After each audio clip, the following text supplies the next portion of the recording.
الف لام میم ذلك الكتاب لا ريب فيه هدى للمتقين الذين يؤمنون بالغيب ويقيمون الصلاة.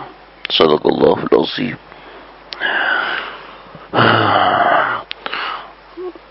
محمد رسول اللہ صلی اللہ تعالی علیہ وسلم دنیا میں کوئی چھوٹا سا مقصد لے کر نہیں آئے.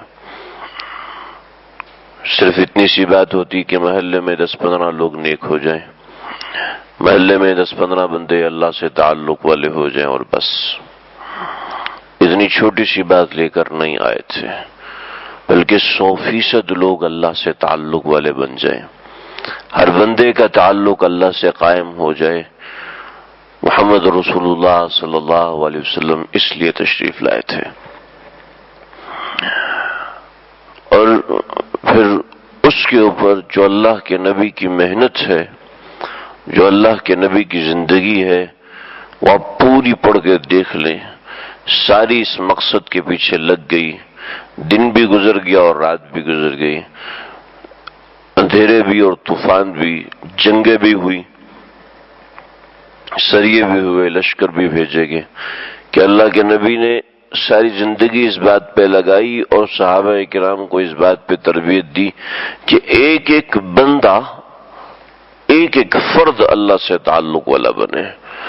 چاہے کوئی مسجد کا حافظ صاحب ہے، مسجد کا مولوی صاحب ہے، چاہے کوئی دکان کا تاجر ہے، بازار کا بہت بڑا تاجر ہے، یا کوئی چھوٹا سا کاروبار چلانے والا ہے، یا بہت بڑا بزنس مین ہے، ہر بندے کا تعلق اللہ سے کرانے کے لیے آئے تھے آپ. اور ہر بندے کا اللہ سے تعلق کرانے کا طریقہ بھی بتایا، اس کا سلیقہ بھی سکھایا. صرف خالی خولی دین جیسے کہ ہندو مت مذہب کے اندر ہے کہ بس محلے کے اندر 2-4 لوگ نیک ہوتے ہیں اور وہ جناب مندر کے اندر بیٹھ جاتے ہیں اور انہی کو جناب نیک سمجھا جاتا ہے اور وہی نیک کہلائے جاتے ہیں. ایسے ہی عیسائیوں کے اندر بھی ہوتا ہے، اور بہت ہی معافی کے ساتھ کہ ایسے ہی مسلمانوں میں ہونا شروع ہو گیا ہے کہ بس چند ایک لوگ نیک ہوں گے، اور بس اس کے علاوہ جب معاشرے میں اس طرح معاملہ آنا شروع ہو جاتا ہے تو معاشرہ تباہ ہو جاتا ہے. یہ معاشرے میں نیکی صرف 2-4 لوگوں میں ہو، یہ کوئی ضابطہ نہیں ہے، نہ اللہ کا آج تک قانون رہا ہے کہ معاشرے میں 1-2 لوگ ٹھیک ہوں اور بس باقی چل سو چل ہے، باقی بس ان سے دعا کرا کے چلاتے رہو. یہ اللہ کا نظریہ نہیں ہے، قرآن کا نظریہ نہیں، محمد مصطفیٰ صلی اللہ علیہ وسلم کا نظریہ یہ نہیں ہے، بلکہ ہر فرد کو نیک بننا ہے اور اس کا طریقہ کار سکھایا گیا. ایمان کے بعد جو سب سے پہلی چیز کہ الف لام میم ذالک الکتاب لا ریب فیہ ھدی للمتقین، یہ ایمان والے. اور پھر الذین یؤمنون بالغیب، جو ایمان والے کون سے ہیں؟ جو پہلے تو اللہ پر ایمان رکھتے ہیں، اس کے ساتھ ویقیمون الصلاۃ، نماز قائم کرتے ہیں. اللہ سے تعلق کا سب سے اہم طریقہ نماز ہے. الفارق بین الکفر والاسلام الصلاۃ، اسلام اور کفر کے درمیان جو فرق ہے وہ نماز کا فرق ہے. ہمارے بے شمار علماء کرام ایسے گزرے ہیں، اکابرین، آج کے زمانے کی بات نہیں کر رہا، اکابرین بے شمار ایسے گزرے ہیں، آج کے زمانے میں بھی ایسے ہیں کہ جو یہ کہتے ہیں، جن کا مسلک ہے، جن کا فتویٰ ہے کہ بے نمازی مسلمان نہیں ہے، بے نمازی کافر ہے. امام احمد بن حنبل رحمۃ اللہ علیہ، اور آج سعودیہ میں قانون بھی یہی ہے کہ جو بے نمازی ہے وہ مسلمان نہیں کہلاتا، لہذا اس کو بند کر دیا جائے کم از کم 5 دن کے لیے. اگر وہ توبہ کرتا ہے تو ٹھیک ہے، ورنہ اس کی قید مسلسل بڑھائی جائے گی، اس لیے کہ وہ بے نمازی ہے، وہ مسلمان نہیں کہلایا جاتا. تو بہرحال یہ تو ایک قانون ہے اس کا، اور ملکی قانون کی سطح پر ایسا لے کر آنا، ہم اس سے بحث نہیں کر رہے. تو بے شمار علماء کرام کا یہ بھی فتویٰ رہا ہے کہ بے نمازی کی جنازہ پڑھنا بھی جائز نہیں ہے. اللہ اکبر، یہ اتنا بڑا مسئلہ ہے.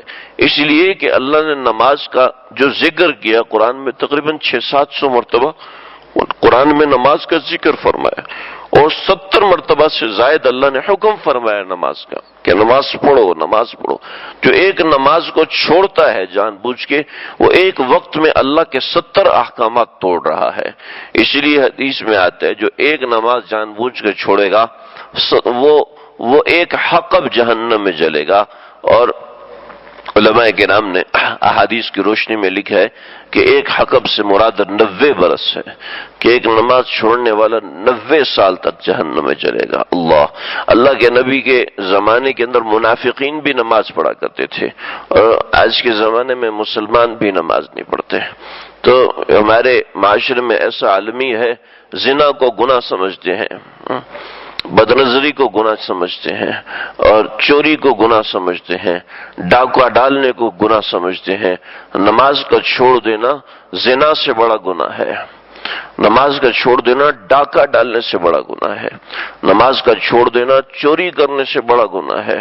ہمارے جو ایک طبقہ ہے جو نماز چھوڑنے کو گناہ ہی نہیں سمجھتا, جو نماز ترک کر دینے کو گناہ ہی نہیں سمجھتا, اور بے شمار تو ایسے ہیں جو کہ مسجد آنا ضروری سمجھتا ہی نہیں, بس گھر میں پڑھ لیا اور وہ گھر میں کیسی پڑھی, گھر میں کبھی پڑھی جاتی ہے کبھی نہیں پڑھی جاتی.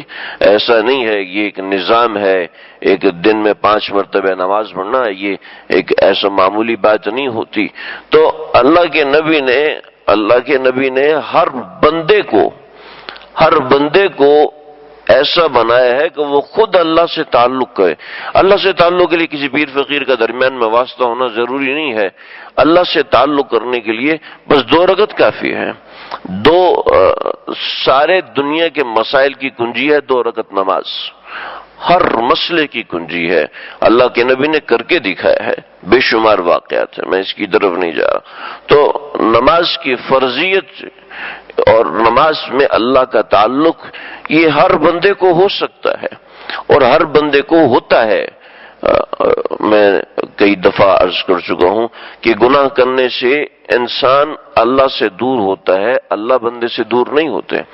ایسے نماز چھوڑنے سے بندہ اللہ سے دور ہوتا ہے, اللہ بندے سے دور نماز چھوڑنے سے بھی نہیں ہوتے. ایسے جب بندہ نماز پڑھتا ہے تو وہ خود اللہ کے قریب ہو رہا ہوتا ہے, اللہ تو پہلے اس سے قریب ہے. نحن اقرب الیہ من حبل الورید.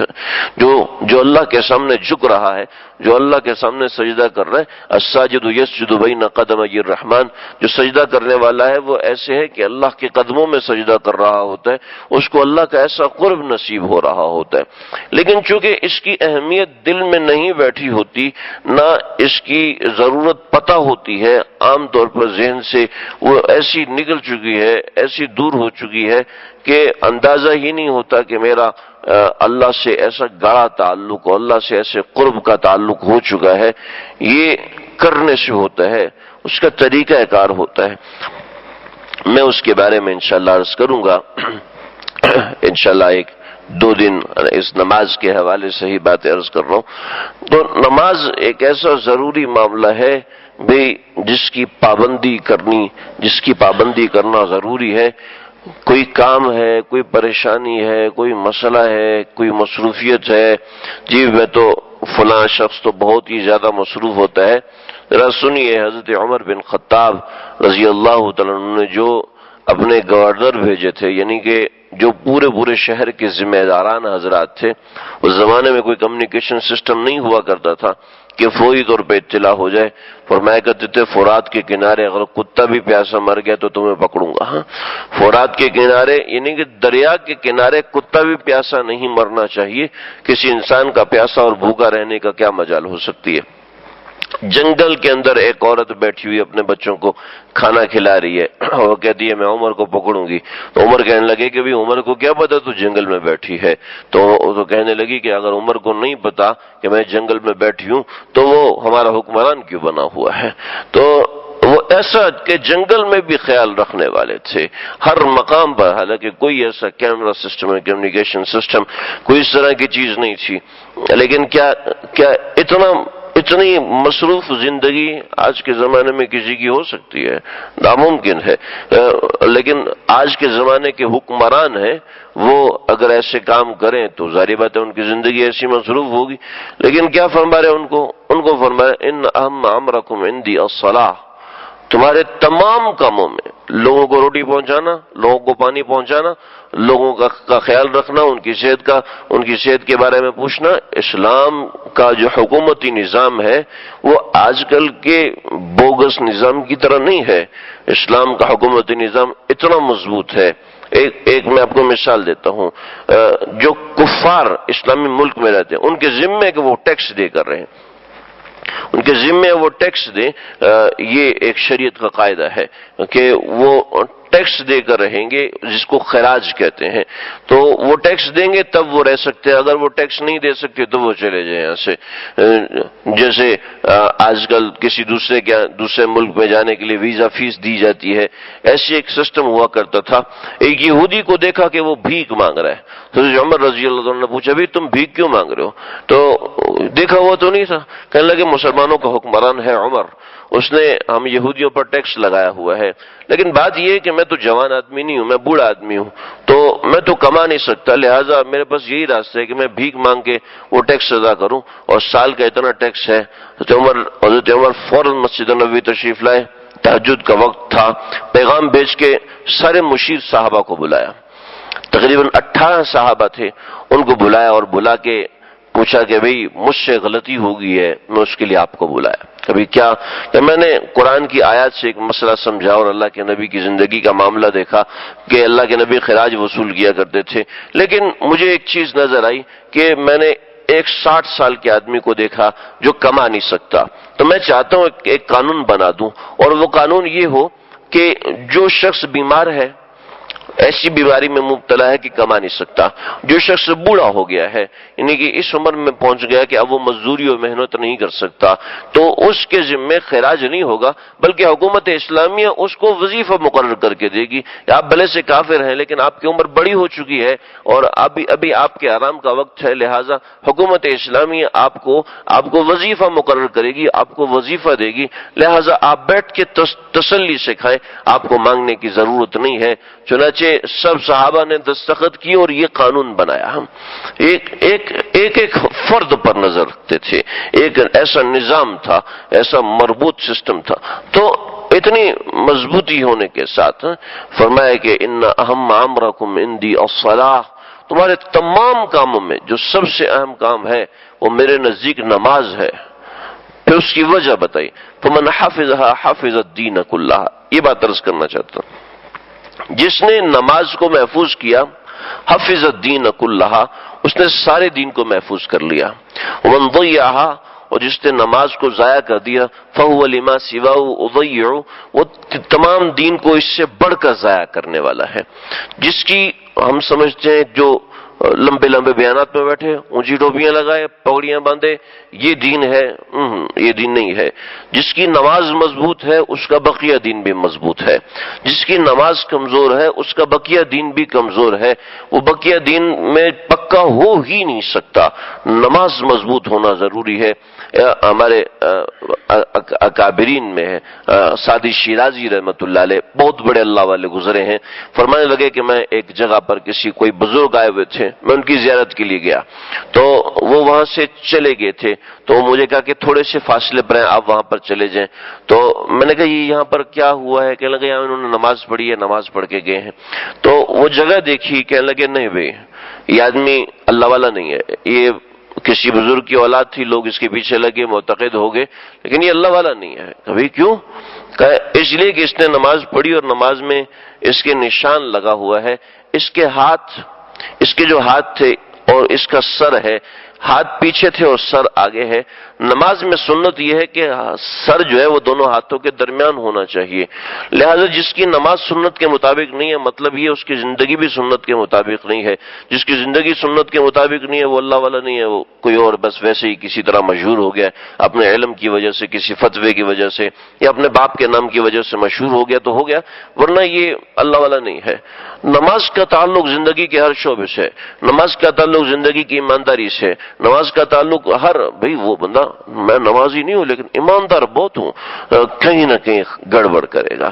اگر اللہ کا تعلق نہیں ہے نا، اگر اللہ سے تعلق نہیں ہے تو مخلوق سے تعلق مضبوط نہیں ہو سکتا۔ یہ ظاہری طور پر وہ بڑا ایماندار، بڑا نیک ظاہری طور پر ہے، ظاہری طور پر اپنے حد تک وہ بہت اچھا ہے، لیکن جب تک ولولا فضل اللہ علیکم ورحمتہ ما زکا منکم من احد ابدا ولکن اللہ یزکی من یشاء، صحابہ نے اتنے مجاہدے کیے تھے، حضرت کعب احباب کو سکھا کے ذرا کمر دکھائیے تو کمر دیکھی تو کمر پہ وہ کھڈا پڑا ہوا تھا، پوری اینٹ جتنا سوراخ تھا، کمر ایسی تھی، سیدھی کمر نہیں تھی، کبھی ایسی کمر تو کسی کی نہیں دیکھی۔ کہا کہ مجھے انگاروں پر لیٹاتے تھے، اور انگارے کیسے؟ انگارے پتھر کے انگارے بنائے جاتے تھے، ایسے لکڑی کے انگارے نہیں ہوتے تھے کہ لکڑی جلائی اور انگارہ بن گیا، پتھر کے انگارے جلائے جاتے تھے اور مجھے اس کے اوپر لٹایا جاتا تھا، اس سے کمر میں گڑے پڑ گئے تھے۔ تو کمر میں ایسے پوری اینٹ جتنے گڑے ہوا کرتے تھے، پورے پتھر جتنے گڑے ہوا کرتے تھے، اتنی زیادہ تکلیف، اتنی زیادہ پریشانی، لیکن اتنی زیادہ پریشانی کے باوجود، اتنی زیادہ تکلیف اٹھانے کے باوجود نماز میں کوتاہی نہیں ہے، نماز کے اندر، نماز میں اللہ سے دوری نہیں۔ لیکن یہ ساری پریشانیاں اٹھانے کے بعد دین بنتا ہے، تکلیف اٹھانے کے بعد دین بنتا ہے، اور اس کا بنیادی ذریعہ نماز ہے کہ صرف اپنی تکلیفیں، اتنی تکلیفیں اٹھائیں، اتنی تکلیفیں اٹھانے کے بعد اللہ کیا فرما رہے ہیں؟ وَلَوْلَا فَضْلُ اللَّهِ، اگر اللہ کا فضل نہ ہو، وَرَحْمَتُهُ، اور اس کی رحمت نہ ہو، مَا زَكَى مِنْكُم مِّنْ أَحَدٍ أَبَدًا، تم میں سے کوئی بندہ نیک نہیں بن سکتا، وَلَكِنَّ اللَّهَ يُزَكِّي مَن يَشَاءُ، تم میں سے جس کا تزکیہ اللہ چاہے وہ فرمائیں گے۔ جب تک یہ تین چیزیں نہیں ہوں گی، اللہ کا فضل، اللہ کی رحمت اور اللہ کی مشیت، یہ تین چیزیں بڑی تفصیل کی حامل ہیں، کیا ہوتا ہے؟ جب تک اللہ کا فضل، رحمت اور مشیت یہ تین چیزیں نہیں، اس وقت تک کوئی آدمی کامل انسان نہیں بن سکتا، اور یہ تین چیزیں متوجہ ہوتی ہیں نماز سے، نماز کے بغیر یہ تین چیزیں نہیں آ سکتی۔ لہذا ایک بات پکی اور ٹھکی ہے کہ اللہ سے تعلق کے بغیر انسان کامل نہیں ہو سکتا۔ انسان کی بس ایک آخری بات عرض کر کے ختم کروں گا۔ دیکھیں، انسان کی نظر سے انسان علم حاصل کرتا ہے۔ کیا علم حاصل کرتے؟ بھئی مسجد کتنی بڑی ہے آپ دیکھ کے بتا سکتے ہیں، یہ مسجد اتنی بڑی ہے، مسجد میں ستون کتنے ہیں آپ گن کے بتا سکتے ہیں، نظر سے علم حاصل ہوتا ہے۔ اب آپ آنکھیں بند کریں اور میری بات سنیں تو آپ کو سنائی دے گی، کان کے ذریعے سے بھی علم حاصل ہوتا ہے۔ لیکن اب دیکھیں کہ اس نظر سے میں اس وقت دیکھ نہیں سکتا امریکہ میں کیا ہو رہا ہے، اس کان سے میں سن نہیں سکتا کہ چوتھے محلے کے اندر کیا ہو رہا ہے، اس لیے کہ نظر کا دائرہ کار محدود ہے، کان کا دائرہ کار محدود ہے۔ لیکن عقل ایک ایسی چیز ہے کہ اس کا دائرہ کار تھوڑا وسیع ہے کہ مجھے کچھ دیر میں پتہ چل سکتا ہے امریکہ میں کیا ہوا، میں ایسی ٹیکنالوجی استعمال کروں گا مجھے پتہ چل سکتا ہے امریکہ میں کیا ہو رہا ہے، میں ایسی ٹیکنالوجی استعمال کر سکتا ہوں کہ مجھے پتہ چل سکے گا چوتھے محلے میں کیا ہوا، کہ مجھے عقل کے ذریعے سے پتہ چل سکتا ہے۔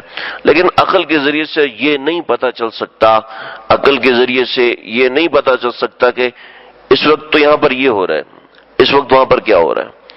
عقل کا دائرہ کار ایک حد تک چلا جاتا ہے، پھر عقل کے ذریعے سے یہ نہیں پتہ چل سکتا کہ یہ جو ہوا جائز ہے یا حرام ہوا یا حلال ہوا، عقل کے ذریعے سے نہیں پتہ چلتا۔ لہذا عقل کا دائرہ کار بھی محدود ہے، نظر کا دائرہ کار، حواس خمسہ کا دائرہ کار محدود ہے، عقل کا دائرہ کار محدود ہے۔ انسان کو مکمل ہونے کے لیے ایک ایسی چیز چاہیے جو کہ لامحدود ہو، اس کے بغیر انسان مکمل نہیں ہو سکتا، اور وہ لامحدود چیز ہے شریعت، وہی الہی، جو کہ ایک لامحدود علم ہے جس میں ہر چیز کا جواب ہے۔ اب دیکھیں انسان نے کتنی ترقی کر لی، اور انسان اتنی ترقی کرنے کے باوجود بھی بے شمار چیزیں ہیں جس کا پتہ نہیں چلا سکتا، جس کا آج تک انسان کو پتہ نہیں چل سکا۔ بہت سی بیماریاں جس کا علاج نہیں ہے، بہت سی بیماریاں ہیں جن کا علاج دریافت ہو ہی نہیں سکا، آج تک اتنی محنت کے باوجود دریافت ہی نہیں ہو سکا۔ بڑے بڑے ڈاکٹرز کہتے ہیں اب تو اللہ سے مانگو، اب ہمارے ہاتھ میں نہیں ہے۔ تو بہت سی چیزیں جو انسان کے اختیار میں نہیں، عقل محدود ہے، لیکن شریعت جو ہے وہ لامحدود ہے لہذا انسان کو کامیاب ہونے کے لیے ایک ایسی چیز کی ضرورت ہے. بہت سے لوگ اس طرح کا اشکال کرتے ہیں بے کامیاب ہونے کے لیے تو آج کل تو سارے سائنسدان اور سارے پڑھے لکھے لوگ وہ تو مسلمان نہیں ہیں. یہ تو آج کے زمانے کی بات ہے. تھوڑا سا مطالعہ کریں تو آج سے پہلے چلے جائیں کہ دنیا کی تمام چیزیں جو ابتدائی ایجاد ہوتی ہیں، جیسے پہیہ ایجاد ہوا ہے، جیسے کشتی ایجاد ہوئی ہے، جیسے کیل اور کانٹے ایجاد ہوئے ہیں، یہ بنیادی چیزیں، کنسٹرکشن ایجاد ہوئی ہے اور تعمیر کا کام ہے اور اس طرح کی بہت سی چیزیں، یہ کہاں سے ایجاد ہوئی؟ یہ سب مسلمانوں کی ایجاد ہے. تھوڑا سا آدمی مطالعہ کرے تو پتہ چل جاتا. تو بہرحال انسان کو کامل ہونے کے لیے اللہ کا تعلق ضروری ہے. یہ کائناتی حقائق ہیں جس کو کوئی جھٹلا نہیں سکتا، اور وہ تعلق کی ابتدا ہوتی ہے نماز سے. پھر یہ تعلق کیسے بنتا ہے؟ اس میں خشوع اور خضوع ہوتا ہے. میں اس کے حوالے سے اندرس کروں گا. اللہ تعالیٰ مجھے آپ کو ہم سب کو سمجھنے کے عمل کرنے کی توفیق عطا فرمائے.